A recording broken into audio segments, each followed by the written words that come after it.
தமிழக மக்கள் அனைவருக்கும் வணக்கம்.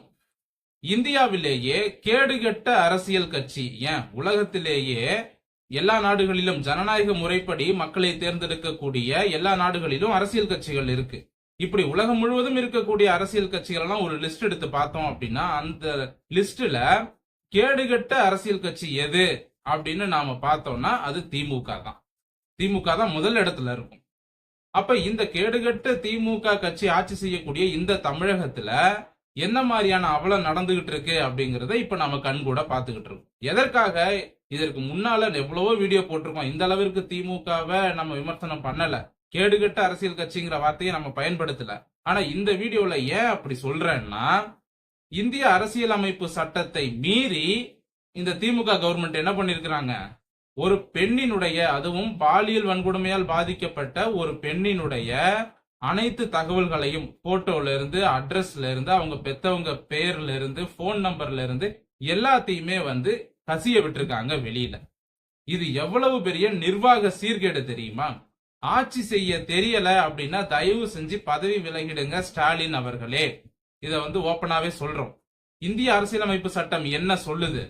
பாலியல் வன்கொடுமையால் பாதிக்கப்பட்ட பெண்களினுடைய எந்த தகவலும் வெளியில வரக்கூடாது அப்படிங்கறத சொல்லுது. அதே போல அது தொடர்பான எஃப்ஐஆர் காப்பியையும் வெளியில விடக்கூடாது. அதுதான் சட்டமும் சொல்கிறது. இவங்க இப்ப எதனால இதை செஞ்சிருக்காங்க, என்ன காரணத்தினால இந்த எஃப்ஐஆர் இவங்க வெளியில விட்டுருக்காங்க? காவல்துறை அதிகாரிகள் துணை இல்லாம இதை செய்ய முடியாது. அந்த காவல் நிலையத்துல இருக்க ஒரு கருப்பு ஆடு திமுகவினுடைய அடிமை போலீஸ் என்ன பண்ணிருக்குது, அந்த எஃப்ஐஆர் வெளியில விட்டுருக்காங்க. இவங்க இந்த எஃப்ஐஆர் வெளியில விட்டதோட நோக்கம் என்ன அப்படின்னா, எங்க கட்சிக்காரன், அதாவது திமுக கட்சிக்காரன் இந்த மாதிரி நிறைய சேட்டையில ஈடுபடுவான். ஆனா அதெல்லாம் பெண்கள் தொடர்ந்து புகார் கொடுக்க ஆரம்பிச்சுட்டாங்க அப்படின்னா அப்புறம் எல்லாரையும் தூக்கி உள்ள வைக்கிற மாதிரி இருக்கும். இனிமே எந்த பொண்ணும் புகார் கொடுக்க கூடாது, உடனடியா இந்த எஃப்ஐஆர் வெளியில விட்டுடு, அந்த பொண்ணோட தகவல்களை வெளியில கசிய விட்டுரு, இதுக்கப்புறம் எந்த பொண்ணு கம்ப்ளைண்ட் கொடுக்குதுன்னு பாப்போம். அந்த திமிர்ல தான் இவங்க இப்படி பண்ணிருக்கிறாங்க. இப்ப இந்த பொண்ணோட போட்டோல இருந்து எல்லா தகவல்களையும் வெளியில விட்டுட்டாங்க. அந்த பொண்ணு யாரு என்ன அப்படிங்கிறது வெளியில தெரிஞ்சு போச்சு. இப்போ இதற்கு பிறகு இன்னும் யாராவது பெண்கள் அவங்களுக்கு எதிராக ஒரு பாலியல் வன்கொடுமை, இந்த மாதிரியான கொடுமைகள் நடக்குது அப்படின்னா அவங்க கம்ப்ளைண்ட் கொடுக்க வருவாங்களா? அவங்க என்ன யோசிப்பாங்க, அடடா இப்ப இதுக்கு முன்னாடி ஒரு பொண்ணோட தகவல்கள் எல்லாம் வெளியில விட்டாங்களே, அதே மாதிரி நம்ம தகவல்களையும் வெளியில சொல்லிடுவாங்களோ அப்படின்னு பயந்துகிட்டு பெண்கள் கம்ப்ளைண்ட் கொடுக்க வரமாட்டாங்க. அந்த ஒரு எண்ணத்துலதான் இவங்க என்ன பண்ணிருக்கிறாங்க, அந்த குற்றவாளிக்கு ஆதரவாக இந்த எஃப்ஐஆர் வெளியில விட்டுருக்காங்க. அந்த எஃப்ஐஆர்ல காதலனோடு இருந்தேன், கட்டிப்பிடித்தேன், முத்தம் கொடுத்தேன்னு எழுதி வச்சிருக்காங்க. ஏன்னா இப்படி இல்லாம எஃப்ஐஆர் எழுதுவாங்க. ஒரு எஃப்ஐஆர் எப்படி எழுதணுங்கிற முறை கூட தெரியல. ஒரு ஸ்கூல் படிக்கிற குழந்தை அவ்வளவு தெளிவா எழுதும். ஒரு எழுத்து கூட ஒழுங்கா எழுத தெரியல, தமிழையே ஒழுங்கா எழுத தெரியல. உண்மையிலே படிச்சுதான் போலீஸ் வேலைக்கு வந்தாங்களான்னு தெரியல. எதற்காக இவர்கள் இந்த மாதிரி பண்றாங்கிறதையும் நான் சொல்லிட்டேன். இது மறைமுக காரணம், சரியா? தொடர்ந்து இந்த மாதிரி பெண்களுக்கு எதிரான கொடுமைகள்லாம் நடந்ததுன்னா நீங்க வெளியில வராதீங்க, இந்த மாதிரி எல்லாம் நாங்க லீக் பண்ணி விட்டுருவோம் அப்படின்னு அப்படியே வெளியில சொல்லாம இவங்க மிரட்டுறாங்களாம், சரியா? இப்போ இதுக்கு இன்னொரு காரணமும் இருக்கு. என்ன அப்படின்னா, நாங்க எஃப்ஐஆர் போட்டுட்டோம், எங்க கட்சி ஆளா இருந்தாலும் நாங்க கைது பண்ணி எஃப்ஐஆர் போட்டுட்டோம் பாருங்க மக்களே அப்படின்னு காட்டுறாங்களாம். விளக்கென்ன என்னதான் ஆட்சி பண்றீங்கன்னே தெரியல. ஒரு சட்டம் முதல்ல என்ன சொல்லுது அப்படிங்கறத தெரிஞ்சுக்கிட்டு ஆட்சி பண்ணுங்க. இதெல்லாம் ஸ்டாலின் அவர்களுக்கு தெரியுமா அப்படிங்கறதே தெரியல. ஏன்னா அவர் ஒரு பொம்மை முதலமைச்சர் மாதிரி தான் இருக்காரு. இப்போ ரீசெண்டா செத்து போன மன்மோகன் சிங் ஒரு பொம்மை பிரதமராக இருந்தார் இந்தியாவுல. அதே மாதிரிதான் இங்க தமிழகத்துல ஸ்டாலின் அவர்கள் ஒரு பொம்மை முதல்வராக இருந்து கொண்டிருக்கிறார். இவ்வளோ விஷயம் நடக்குது, இவ்வளோ கலவரம் நடந்துகிட்டு இருக்கு. அண்ணாமலை ஒரு பக்கம் போயிட்டு சவுக்கால அடிச்சுக்கிறாரு. அவரே சொல்றாரு, அவர் ஒரு ஐபிஎஸ் அதிகாரி. அவர் சொல்றாரு, எஃப்ஐஆர் எல்லாம் வெளியில எப்படி லீக் ஆச்சு, காவல்துறை அந்த அளவிற்கு சீர்கெட்டு போச்சா, காவல்துறையில அந்த அளவிற்கு ஒரு அரசியல் கட்சிக்கு அடிமையான ஆட்கள் காவல்துறையில வேலை செய்யறாங்களா?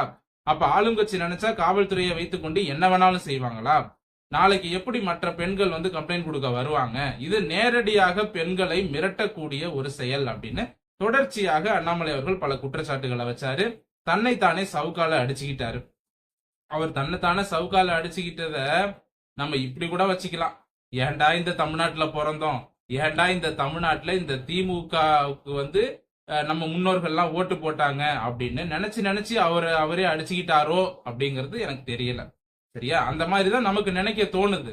நம்மளும் வந்து அந்த மாதிரி அடிச்சுக்கலாமா அப்படிங்கிற மாதிரி எல்லாம் தோணுது. இந்த மக்கள் வந்து ஏன் இன்னும் மாறல?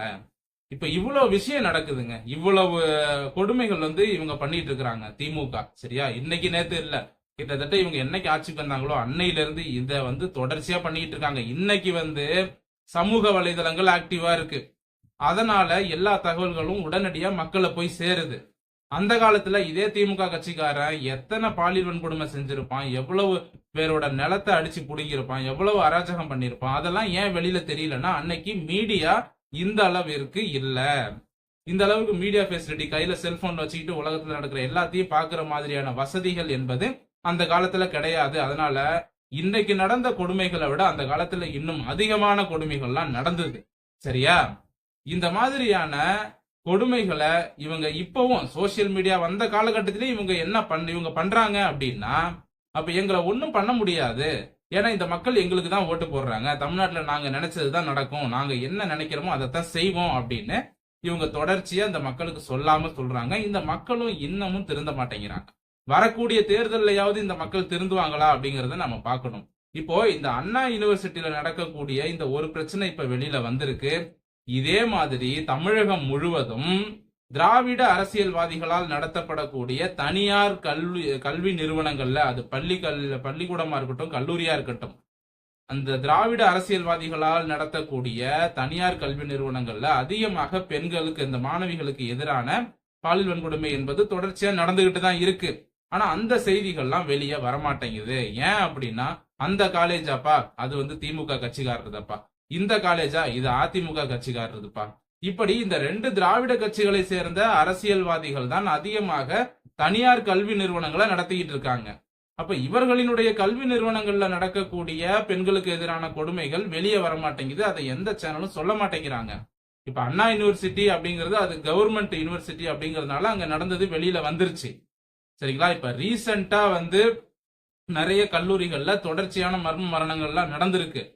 அதை பற்றி எல்லாம் எந்த மீடியாவும் சொல்றது இல்ல, காலேஜ் பேரையும் சொல்றது இல்ல, அந்த காலேஜோட ஓனர் இந்த அரசியல் கட்சியை சேர்ந்தவர் அதையும் சொல்றது இல்ல. இந்த மாதிரி நிறைய சம்பவங்கள் தமிழகம் முழுக்க நடந்துகிட்டு இருக்கு, பள்ளி கல்லூரிகள்ல தொடர்ச்சியா நடந்துகிட்டு இருக்கு. இதையெல்லாம் தடுக்கணும் அப்படின்னா மத்திய அரசாங்கம் கல்வியை வந்து அவங்க கண்ட்ரோல்ல கொண்டு வரணும் அப்படிங்கறது தான் நான் கேட்டுக்கிறேன். அப்படி இல்லையா தமிழ்நாடு கவர்மெண்ட் ஆவது இந்த ஸ்கூலு காலேஜ் எல்லாம் பிரைவேட்டுக்கு கொடுத்தாங்க இல்லையா, அதெல்லாம் வந்து பறிக்கணுங்க. பறிச்சுட்டு அனைத்து தனியார் கல்வி நிறுவனங்களையும் அரசுடைமையாக்க வேண்டும். தனியார் கிட்ட இருந்த ஒயின் ஷாப்பை கவர்மெண்ட் புடுங்கி நான் ஒயின் ஷாப் நடத்துறேன் அப்படின்னு சொல்லி தமிழ்நாடு கவர்மெண்ட் நடத்திட்டு இருக்கு. ஒரு ஒயின் ஷாப்பை தமிழ்நாடு முழுக்க ஆயிரக்கணக்கான ஒயின் ஷாப்பை வச்சு ஒன்னால நடத்த முடியுது, இந்த பள்ளி கல்லூரிகளை நடத்த முடியாதா? இதற்கு முன்னால பள்ளி கல்லூரிகள் கவர்மெண்ட் கிட்ட தான் இருந்தது. அது வந்து எம்ஜிஆர் பீரியட்ல தான் வந்து பிரைவேட்டுக்கு கொடுத்தாங்க. அதுக்கப்புறம் தான் சாராயம் வித்துக்கிட்டு இருந்தவன் எல்லாம், தள்ளு வண்டியில சாராயம் வித்துக்கிட்டு இருந்தவன், அப்புறம் மலையில சாராய காய்ச்சி வித்துக்கிட்டு இருந்தவன், ரவுடிசம் பண்ணிக்கிட்டு இருந்தவன், பார் வச்சு நடத்திக்கிட்டு இருந்தவன் எல்லாரும் வந்து இப்ப கல்வி தந்தை ஆயிட்டானுங்க. எல்லாரும் வந்து ஸ்கூலு காலேஜ் கட்டி கோடி கணக்கில் பணம் சம்பாதிச்சு இன்னைக்கு வந்து நல்லா செட்டில் ஆயிட்டானுங்க. எம்ஜிஆர் வந்து இப்ப கல்வியை வந்து பிரைவேட்டுக்கு கொடுத்தாலும் கொடுத்தாரு, அவர் செஞ்சது தப்பு தான். அன்னைக்கு அவருக்கு தெரியல இது இந்த மாதிரி எல்லாம் போகும் அப்படின்னு. சரிங்களா? அவர் என்ன நோக்கத்துல செஞ்சாருங்கிறத வந்து யாருக்குமே தெரியாது. ஆனா ஒரு மிகப்பெரிய தவறை அதில் அவர் செய்து விட்டார் அப்படிங்கிறது தான் உண்மை. சரி, திமுக அப்படியே பாத்தீங்கன்னா ரெண்டு திராவிட கட்சியும் ஒரே மாதிரி தாங்க. அதிமுக திமுக ரெண்டு பேரும் வந்து ஒரே மாதிரியான கட்சி தான். ரெண்டு பேருமே அப்படியே தமிழ்நாட்டுல புடிச்சுக்கிட்டாங்க. ஊருக்கு ஊரு பாத்தீங்கன்னா இந்த ரெண்டு கட்சிகளை சேர்ந்த அரசியல்வாதிகளோட ஸ்கூலு காலேஜ் அதிகமா இருக்கு. இதுலலாம் வந்து பாத்தீங்கன்னா தமிழே சொல்லி கொடுக்கறது இல்ல. அது மட்டும் இல்ல, ஏகப்பட்ட புகார்கள் வந்து இந்த தனியார் கல்வி நிறுவனங்கள் மேல தொடர்ச்சியா வந்துகிட்டு தான் இருக்கு. இன்னைக்கு வரைக்கும் தமிழ்நாடு கவர்மெண்ட் எந்த நடவடிக்கையும் பிரைவேட்ல எடுக்கிறதே கிடையாது. இந்த பிரைவேட் ஸ்கூல் காலேஜுக்கு ஆதரவாகத்தான் இந்த திராவிட அரசாங்கம் என்பது தொடர்ச்சியாக இருந்து வருகிறது. பெரம்பலூர்ல ரீசெண்டா வந்து தனலட்சுமி சீனிவாசன் கல்லூரியில வந்து தொடர்ச்சியா மர்ம மரணங்கள் நடந்துகிட்டு இருக்கு. இத பத்தி எந்த மீடியாவும் பேசுறது இல்ல, எந்த ஊடகமும் பேசுறது இல்ல. அந்த கல்லூரியினுடைய ஓனர் சீனிவாச ரெட்டி, அவருடைய மகன் கதிரவன் வந்து திமுக மன்னச்சநல்லூர் எம்எல்ஏ. அதனால எந்த மீடியாவும் வாய் திறக்கலையா? இப்ப அண்ணா யூனிவர்சிட்டியில நடந்தது மாதிரியே வந்து வேற ஒரு தனியார் கல்லூரியில நடந்தது அப்படின்னா அந்த நியூஸ் வெளியே வந்திருக்காது. சரிங்களா? ஏன் சொல்றேன் அப்படின்னா அந்த அளவிற்கு இந்த திராவிட அரசியல்வாதிகள் கையில தனியார் கல்வி நிறுவனங்கள் இருக்கிறது. சரி, இப்ப இந்த அண்ணா யூனிவர்சிட்டி விவகாரத்துக்கு வந்தோம் அப்படின்னா இப்ப பாதிக்கப்பட்ட மாணவியை பற்றின தகவல்களை வெளியில கசிய விட்டுட்டாங்க. இதற்கு பிறகு இந்த நியூஸ் பயங்கரமா ஸ்ப்ரெட் ஆயிடுச்சு, நேஷனல் மீடியால போயிடுச்சு, ஏன் வெளிநாட்டு மீடியாக்கள்லயும் வந்துகிட்டு இருக்கு. இப்ப அந்த குற்றவாளிக்கு அப்படியே லைட்டா அந்த கட்டு போடுற துணியை காலில் சுத்தி விட்டு பாருங்க பாருங்க நாங்க மாவு கட்டு போட்டு விட்டோம் அப்படின்னு சொல்லி பண்ணிட்டு இருக்காங்க. போட்டோ எடுத்து போட்டுட்டு இருக்காங்க. நாங்க மாவு கட்டு போட்டு விட்டோம், நாங்க அடிச்சு காலை உடைச்சிட்டோம் அப்படின்னு. யாரை ஏமாத்துறீங்க? யாரை ஏமாத்துறீங்க? அப்போ இது இவ்வளவு நாளா 10 வருடங்களுக்கு மேலாக இந்த குற்றவாளி தொடர்ச்சியாக இதைத்தான் பண்ணிட்டு இருக்கான். சரிங்களா? 10 வருடங்களுக்கு மேலாக இந்த கொடுமைகள் அண்ணா யூனிவர்சிட்டியில இந்த ஆளால நடத்தப்பட்டிருக்கு. மா சுப்பிரமணியம் அவர்களோடு தொடர்ச்சியாக இந்த ஆளு தினமும் காலையில நடைபயிற்சி எல்லாம் போவாராம். எப்பெல்லாம் மா சுப்பிரமணியம் கூப்பிடுவாரோ அப்பெல்லாம் இவர் போவாராம்.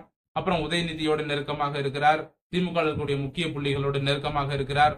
இதனாலதான் குற்றவாளிக்கு ஆதரவாக, அதாவது அந்த பொண்ணு மேல தப்பு இருக்கிற மாதிரி, அந்த பொண்ணு புதர்ல உட்காந்துக்கிட்டு இதெல்லாம் பண்ணிட்டு இருந்துச்சு, அந்த நேரத்துல இவர் வந்தாரு வீடியோ எடுத்தாரு அப்படிங்கிற மாதிரி அந்த பொண்ணு தப்பு செஞ்ச மாதிரியும் இந்த ஆளு மேல தப்பு இல்லாத மாதிரியும் தான் அந்த எஃப்ஐஆர்ல எழுதியிருக்காங்க.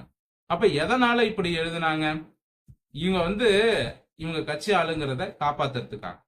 அண்ணா யூனிவர்சிட்டியில இந்த மாதிரியான புதர்கள் இருக்கிறது, நிறைய செடி கொடிகள்லாம் இருக்கு அப்படின்னா அது எல்லா யூனிவர்சிட்டிலயும் இந்த மாதிரி இருக்கதான் செய்யுது. முதல்ல அதெல்லாம் சரி பண்ணணும். ஒரு யூனிவர்சிட்டி காலேஜ்னா எல்லா இடத்துலயும் சிசிடிவி கேமரா இருக்கணும்.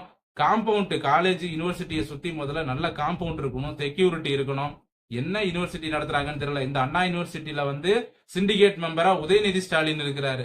சிண்டிகேட் மெம்பராக உதயநிதி ஸ்டாலின் இருப்பதற்கு அவருக்கு என்ன தகுதி இருக்கு? ஒரு யூனிவர்சிட்டியில உதயநிதி ஸ்டாலின் சிண்டிகேட் மெம்பரா இருக்கிறதுக்கு தகுதி இல்லாத ஒரு நபர்.